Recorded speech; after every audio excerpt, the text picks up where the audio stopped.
তো তোমরা যারা পিএসসি ক্লার্কশিপ মেন দিতে চলেছো তাদের কাছে এই টপিকটা কিন্তু একটা খুব গুরুত্বপূর্ণ টপিক হিসাবে হতে চলেছে, সেটা ইংরেজিতে হোক বা বাংলায় হোক। আমি আজকে তোমাদের বাংলাতে করিয়ে দিচ্ছি, বাট তোমরা কিন্তু অবশ্যই এর ইংলিশটাও কিন্তু রেডি করে রাখবে। তো আমি আমার যতটা সাধ্য তার মধ্যে লিখিয়ে দেওয়ার চেষ্টা করছি এর প্রতিবেদনটা। কিন্তু তোমরা চেষ্টা করবে নিজেদের মতো করে আরও ভালো লেখার, যাতে ৯০,০০০ পরীক্ষার্থীর মধ্যে তোমার সিলেকশনটা একদম কনফার্ম হয়। তো দেখো, টপিকটা কি, ভূ রাজনৈতিক উত্তেজনা ও বৈশ্বিক শান্তির ভবিষ্যৎ। মানে একই টপিকের কত রকম চেঞ্জ হতে পারে। দেখো, ২ নম্বরটা কি বলছে, আন্তর্জাতিক রাজনীতির রূপান্তর ও বিশ্বস্থিতির চ্যালেঞ্জ। এবং ৩ নম্বর, ভূ রাজনৈতিক সংকট ও বিশ্ব ব্যবস্থায় স্থিতিশীলতা। এবং ৪ নম্বর বলছে বৈশ্বিক শক্তির দ্বন্দ্ব ও শান্তি রক্ষার বাধাসমূহ। প্রতিটা টপিক কিন্তু সেম, আমি শুধু নামগুলো বিভিন্নভাবে তোমাদের প্রেজেন্ট করলাম, যাতে এই টাইপের কোনো কিছু এলে তোমাদের লেখাটা যেন সুন্দর এবং সাবলীল হয়, মানে সুন্দর লেখার মধ্যে একটা যেন ফুটে ওঠে। তো বারবার বলছি যে গত কয়েক বছর ধরে বিশ্ব রাজনৈতিক পরিবেশ, মানে বিভিন্ন দেশের সঙ্গে বিভিন্ন দেশের সংঘাত, এটা কিন্তু নিত্য নৈমিত্তিক ঘটনা হয়ে দাঁড়িয়েছে এবং এটা পরীক্ষায় আসার মতো একটা টপিক, সে বাংলায় হোক বা ইংলিশে। তো চলো শুরু করা যাক। তো এটার প্রতিবেদন লিখতে গেলে প্রথমেই তোমরা যে ফরম্যাট টরম্যাট তোমরা এমনি করো সেগুলো নিয়ে আর আমি নতুন কিছু বলছি না, আমি একদম টপিকেই চলে যাচ্ছি। কেমনভাবে শুরু করবে দেখো, শক্তির খেলায় দগ্ধ হয় পৃথিবীর মানচিত্র, আর মানুষের স্বপ্ন হয় ছাই। ভূ রাজনীতির ঝড় থামালে তবেই জাগে শান্তির ভোর, যেখানে সীমান্ত নয় মানবতার হাত ধরে উঠে দাঁড়ায় ভবিষ্যৎ। জাস্ট এই লেখাটা দিয়ে তুমি যদি স্টার্ট করতে পারো না তোমার লেখাটা, তো পরীক্ষক এমনিই ইমপ্রেসড হয়ে যাবে। তো আমি বলছি না এক্স্যাক্টলি এইরকম লিখতে, তোমরা তোমাদের মতো করে যদি আরও ভালো মনে হয় আরও ভালোভাবেই লিখতেই পারো। বাট এরম একটা সুন্দর মানে কোনো কাব্যিক বা কোনো একটা জিনিস দিয়ে তোমরা লেখাটা জাস্ট স্টার্ট করবে। এটা করলে কি হয় না, প্রথমেই ইমপ্রেশনটা ভালো হয়ে যায়। তো আমি আমার মতো করে একটা তোমাদের বোঝানোর চেষ্টা করলাম। অবশ্যই তোমরা তোমাদের মতো ট্রাই করতে পারো। আর দেখো, যেহেতু সময়ের সত্যিই অভাব চলে এসছে আর কয়েকটা দিন মাত্র বাকি, তো তোমরা এটাও করে দিয়ে আসতে পারো, এতে কোনো অসুবিধা নেই।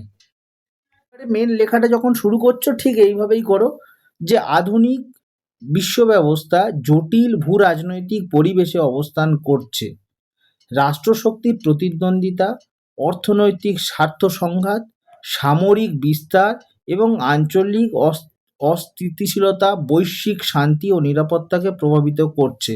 দেখো, একটা লাইনের মধ্যে আমি সব কিছু ইনক্লুড করে দিলাম, মানে বর্তমান যা পরিস্থিতি, রাষ্ট্রশক্তির প্রতিদ্বন্দ্বিতা চলছে, অর্থনৈতিক স্বার্থ সংঘাত সেখানে লুকিয়ে আছে, সামরিক বিস্তার, যে যার মতো দেশগুলো নিজেদের মতো করে বিস্তার করার চেষ্টা করছে, আঞ্চলিক তো অস্থিতিশীলতা বরাবরই ছিল।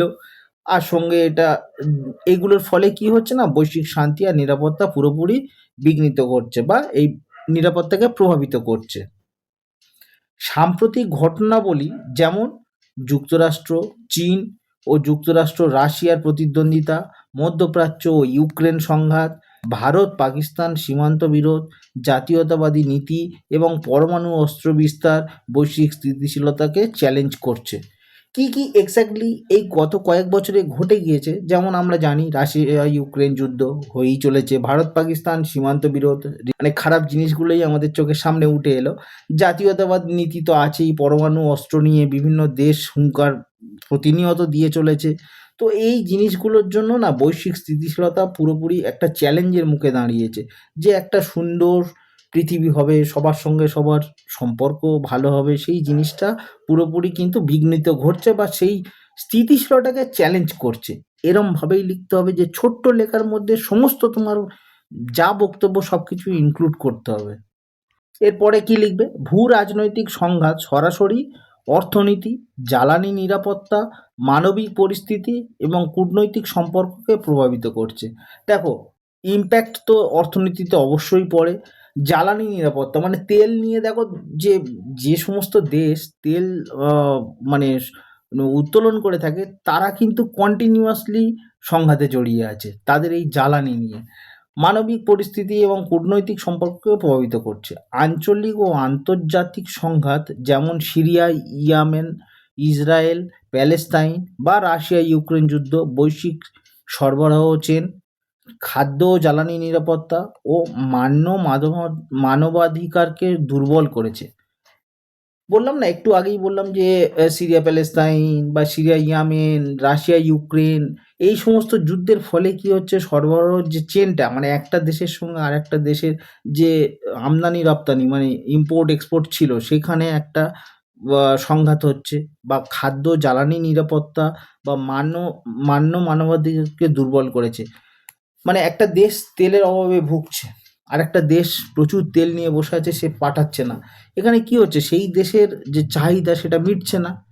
পাশাপাশি সন্ত্রাসবাদ, সাইবার যুদ্ধ, জলবায়ু পরিবর্তন এবং সম্পদ সংঘাত নিরাপত্তার নতুন চ্যালেঞ্জ তৈরি করেছে। কি কি দেখো, আমি বলে দিলাম: সন্ত্রাসবাদ, সাইবার যুদ্ধ, জলবায়ু পরিবর্তন এবং সম্পদ সংঘাত।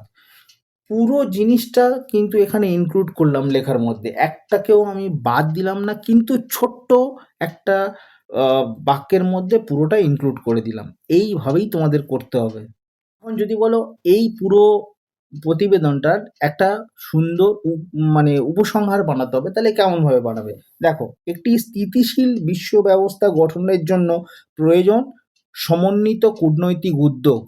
মানে পুরো জিনিসটা তো সেই হচপচ হয়ে আছে, এটাকে একটা সুন্দর পরিমার্জিত জিনিসে আনতে গেলে, পৃথিবীকে একদম শান্তিময় করে তুলতে গেলে কি দরকার? সমন্বিত কূটনৈতিক উদ্যোগ, আন্তর্জাতিক সহযোগিতা, সম্পদ ব্যবস্থাপনা, সঙ্গত কাঠামো এবং সন্ত্রাসবাদ প্রতিরোধ। প্রথমে এইটা কিন্তু একটা ভাইটাল পয়েন্ট: সন্ত্রাসবাদ প্রতিরোধ এবং জলবায়ু নীতির কার্যকর বাস্তবায়ন। যা নীতি এইসব আছে, সমস্ত কিছুকে কিন্তু তোমার ওই মুখে মানে খাতায় কলমে এই নীতি আছে, ওই নীতি আছে, এসব বললে হবে না। সমস্ত নীতিকে কিন্তু বাস্তবায়ন করতে হবে, না তার কার্যকর যেটা করার কথা সেটাকেই কিন্তু করতে হবে, শুধু মুখে বললে হবে না। আন্তর্জাতিক সংস্থা যেমন জাতিসংঘ বা ইউরোপীয় ইউনিয়ন, এই তোমরা কিন্তু ইউ লিখো না, তোমরা ইউরোপীয় ইউনিয়নই লিখবে। আসিয়ান এবং G20 ইতিবাচক ভূমিকা রাখতে পারে। মানে এই পুরো সিস্টেমটাকে ভালো করতে গেলে যে সমস্ত আন্তর্জাতিক সংস্থা আছে, যেমন আমি কতগুলো মেনশন করলাম, দেখো: জাতিসংঘ, ইউরোপীয় ইউনিয়ন, আসিয়ান, G20, এদের এই সমস্ত আন্তর্জাতিক সংস্থাকে কিন্তু ইতিবাচক ভূমিকা নিতে হবে। তবে তবে তবে এইটাও মেনশন করে দিও যে ভেটো রাজনীতি এবং ক্ষমতার ব্লক রাজনীতি দ্রুত সিদ্ধান্ত গ্রহণে বাধা সৃষ্টি করছে। মানে বিভিন্ন দেশ চাইছে এই সমস্যার সমাধান হোক, কিন্তু সেখানে একটা এই ভেটো পাওয়ার পড়েছো তো তোমরা ইয়েতে, কি বলে, কনস্টিটিউশন পড়তে গিয়ে, তো সেখানে এই যে ভেটো রাজনীতি এবং ক্ষমতার ব্লক রাজনীতি আছে, সেটা দ্রুত সিদ্ধান্ত গ্রহণে বাধা সৃষ্টি করছে। তো এখান থেকে এই সমস্ত জিনিস থেকে কিন্তু বেরিয়ে আসতে হবে, তা নইলে আরও খারাপ পরিস্থিতির কিন্তু সম্মুখীন হতে চলেছে পৃথিবী। তো এটা একটা খুব ভালো টপিক, আশা করি পরীক্ষা আসার মতো টপিক। এলে একটু অবাক হব না, সেটা বাংলায় হোক বা ইংলিশে হোক। আমি বাংলায় করালাম, তোমরা অবশ্যই করে নিজেরা ইংলিশটাও করে রাখবে, এই টপিকটার উপরে আসতে পারে কিন্তু। চলো টাটা, ভালোভাবে প্রিপারেশান নাও। আর যেমন তোমরা প্র্যাকটিস করছো, অবশ্যই প্র্যাকটিস করো, সঙ্গে এই টপিকটাকে কিন্তু ইনক্লুড করেই প্র্যাকটিস করো। টাটা।